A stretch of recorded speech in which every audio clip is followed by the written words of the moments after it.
pictured this and wrote music from a perspective of like a much more open, um, just free, romantic, whimsical place. And I'm so happy to share that with you soon. Um, there are 18 songs on this album. That's more than I've ever put on an album.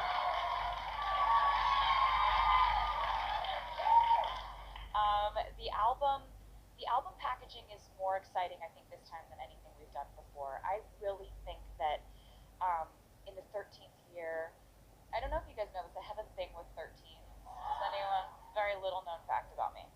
No one knows it. I'm not obnoxious about it at all. But in the 13th year of my career, I really wanted to do something exciting and retrospective and nostalgic. And what more nostalgia could you possibly hope for than digging up your old journals? And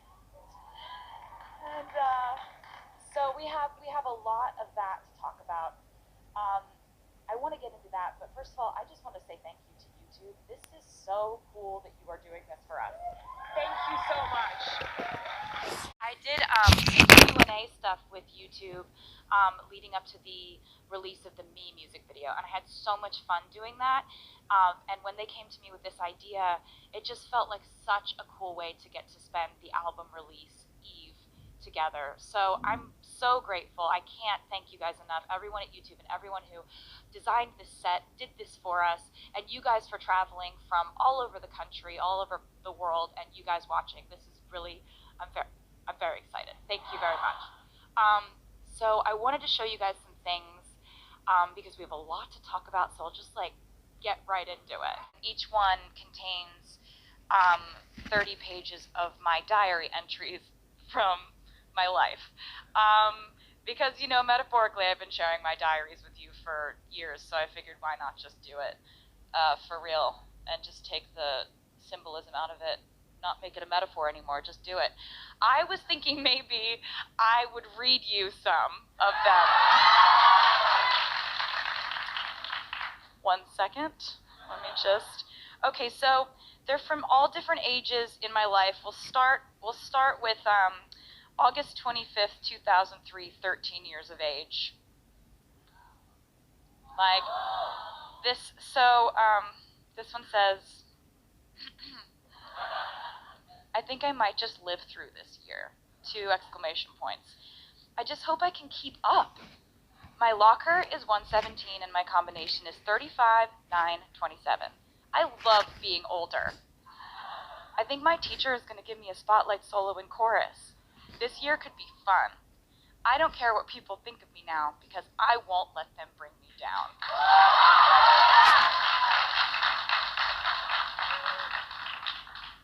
Oh, 13, so innocent. This is the next one. This is age 19, March 17, 2009. I somehow feel like it's my destiny to roll my eyes at happy couples and resent Valentine's Day. I also feel like I'm the girl before the one. I'm not the one. I'm the girl you think is the one for you. And when it doesn't work out with me, you meet the next girl and realize she is the one you're going to stay with.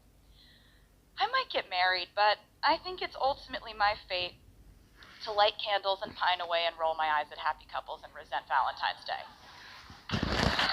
So,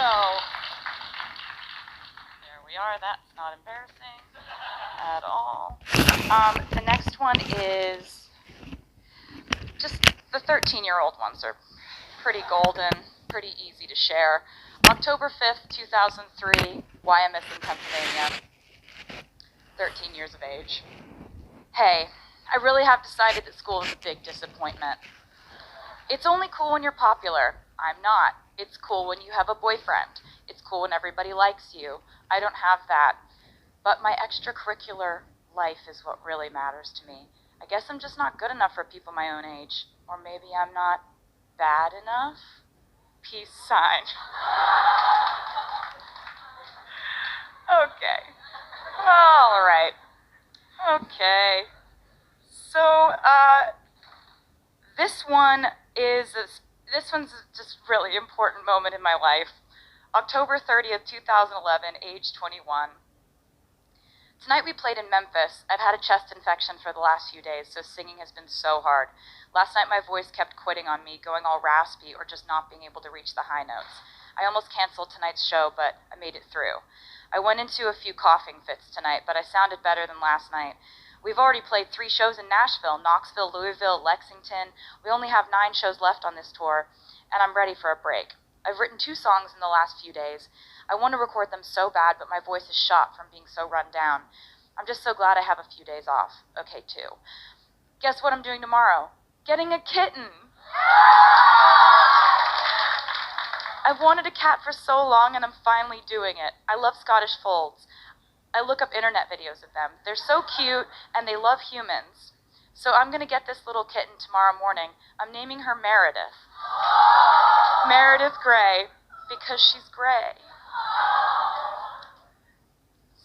My daughter.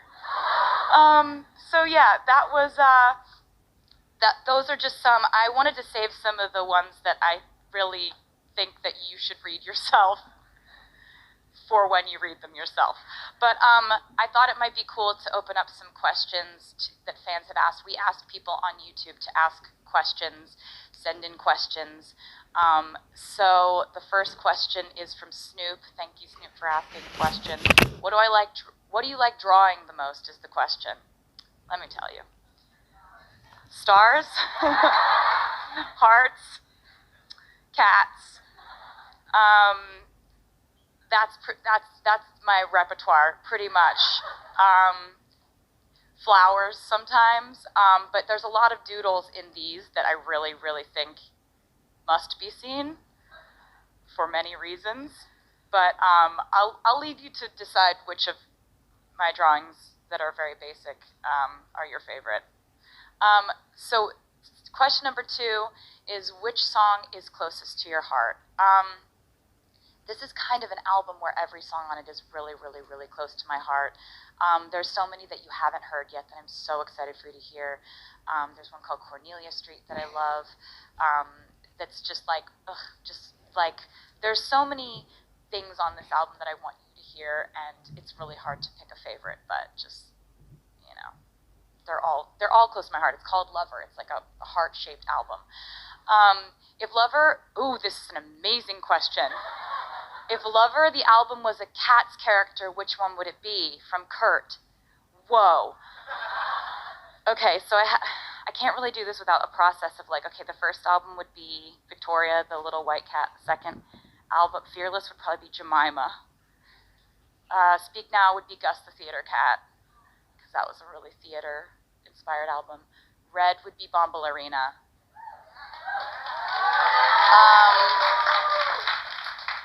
1989 would be the magical Mr. Mistopheles. He has a lot of powers, but he doesn't know how to control them.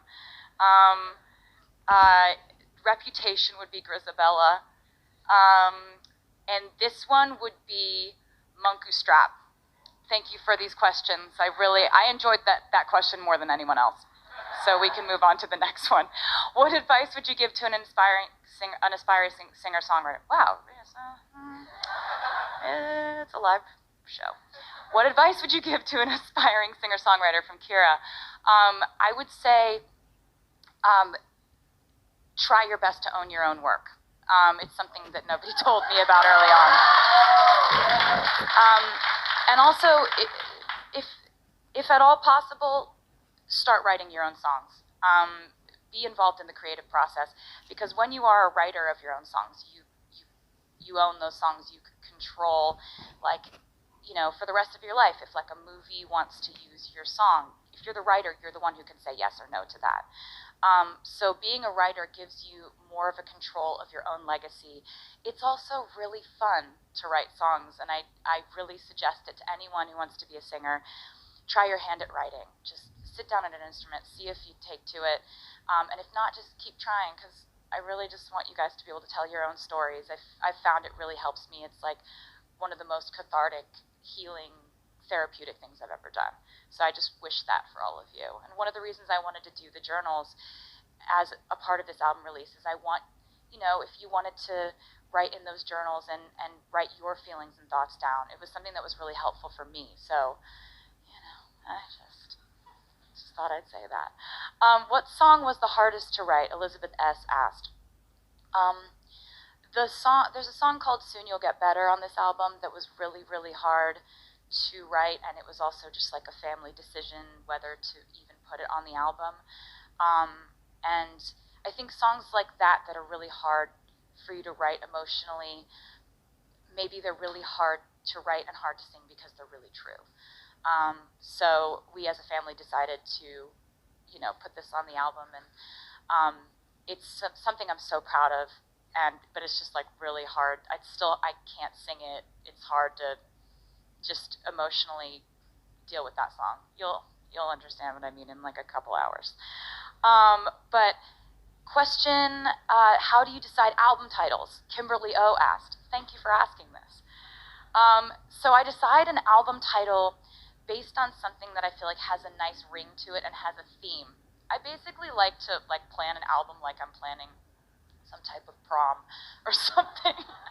I like to think of like how the shows are gonna look and how the album imagery is gonna look and the colors involved with it. Like it's very mood board how I go about, I write the music and then I really try to think of like, what's the title that would best describe this? The only time I've ever started with a title was Reputation. That was the first thing I knew, that the album was going to be called Reputation, so I wrote the songs around the title. But with this album, I actually thought that the title of this album was going to be Daylight for a few months. But then I wrote Lover, and I was like, that's the title. Because the album sort of started to organize itself in a way that made sense that song would be the flagship song of this album. It's a really romantic album, but it's also an album that celebrates love in all of its complexity, not just, flowers and sunshine. It's really an exploration of like the kind of patchwork quilt of emotions that go into any sort of love that you feel. Guys, something very exciting is about to happen. We have a special guest with us.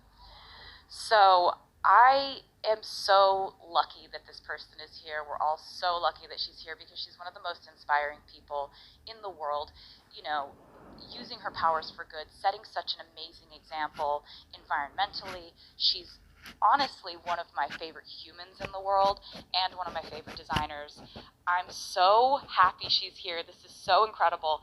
The designer of the Stella x Taylor Swift line of clothing that we have coming out this week. Stella McCartney's here. Make some noise.